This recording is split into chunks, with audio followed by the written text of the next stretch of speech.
First ever factory outlet మన Mukunda jewellers వారు తెలుగు నూతన సంవత్సరం ఉగాది పండుగ సందర్భంగా నక్షి మేళా జరుగుతుంది. అన్ని నక్షి జ్యువెలరీ మీద VA ఫ్లాట్ 9.99% మాత్రమే. త్వరపడండి. పాత స్మార్ట్ ఫోన్లు, ల్యాప్టాప్లు, ఇతర ఎలక్ట్రానిక్ పరికరాలు కేవలం చెత్తగా కాకుండా ఆవిష్కరణ, గ్లోబల్ గేమ్స్ లో మెడల్స్ మారవచ్చునని టోక్యో 2020 ఒలింపిక్ చూపింది. టోక్యో 2020 ఒలింపిక్, పారాలింపిక్ గేమ్స్ లో అథ్లెట్లు పోడియంపై నిలిచినప్పుడు వారికి ఇచ్చిన మెడల్స్ కేవలం క్రీడాకారుల విజయానికి గుర్తుగా కాకుండా పర్యావరణ పరిరక్షణ, సస్టైనబిలిటీకి సంకేతంగా నిలిచాయి. గతంలో పబ్లిష్ అయిన ఫస్ట్ పోస్ట్ కథనం ప్రకారం టోక్యో 2020లో ఇచ్చిన ప్రతి మెడల్ జపాన్లోని పౌరులు విరాళంగా ఇచ్చిన రీసైకిల్ చేసిన ఎలక్ట్రానిక్ వేస్ట్ నుంచి లభించిన మెటల్స్తో తయారైంది. టోక్యో 2020 మెడల్ ప్రాజెక్ట్ అని పిలువబడిన ఈ ప్రయత్నం ఏప్రిల్ 2017లో Tokyo organising committee of the Olympic and Paralympic games ప్రారంభించింది. గేమ్స్ కోసం అవసరమైన గోల్డ్, సిల్వర్, బ్రాంజ్ మెడల్స్ తయారీకి సరిపడా విలువైన మెటల్స్ సేకరించడం దీని లక్ష్యం.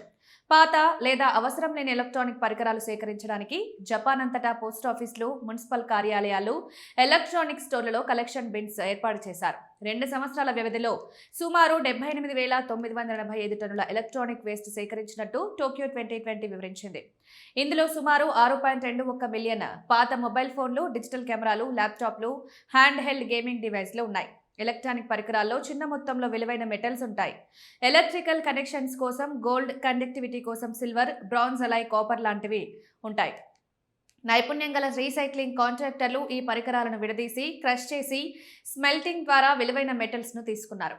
సేకరించిన ఈ వేస్ట్ నుంచి సుమారు 32 కిలోల గోల్డ్, 3,500 కిలోల సిల్వర్, 2,200 కిలోల బ్రాంజ్ లభించింది. ఈ మెటల్స్ ను రిఫైన్ చేసి సుమారు 5,000 మెడల్స్ తయారు చేశారు. ఇవన్నీ ఒలింపిక్, పారాలింపిక్ ఈవెంట్స్ కోసం తయారు చేశారు. ఇంతకుముందు కొన్ని ఒలింపిక్ గేమ్స్ లో రీసైకిల్ మెటీరియల్ ఉపయోగించినప్పటికీ టోక్యో 2020లో 100% మెటల్స్ రీసైకిల్ చేసిన ఎలక్ట్రానిక్ పరికరాల నుండి వచ్చినప్పటికీ ఇది మొదటిసారి. ఈ ప్రయత్నం టోక్యో గేమ్స్ లో సస్టైనబిలిటీ లక్ష్యాలను ప్రతిబింబిస్తుంది. వారి పర్యావరణ మోటో ఎలక్ట్రానిక్ వేస్ట్ తరచుగా ల్యాండ్ ఫిల్స్ లోకి వెళ్లి విష పదార్థాలను విడుదల చేస్తుంది. విలువైన మెటల్స్ కూడా నష్టమవుతాయి. టోక్యో 2020 మెడల్ ప్రాజెక్టు వంటి ప్రయత్నాలు సర్క్యులర్ ఎకనామీ ప్రిన్సిపల్ ను చూపిస్తాయి. పాత ఉత్పత్తుల నుంచి మెటీరియల్స్ ను తిరిగి ఉపయోగించడం సమాజం, ప్రపంచానికి లాభకరం. అథ్లెట్ల కోసం ఈ మెడల్స్ కేవలం విజయానికి గుర్తులు మాత్రమే కాకుండా పౌరులు కలిపి చేసిన సహకారం, ప్రపంచ పర్యావరణ ప్రయత్నాల్లో ప్రతి ఒక్కరి భాగస్వామ్యం చూపే గుర్తుగా నిలిచాయి.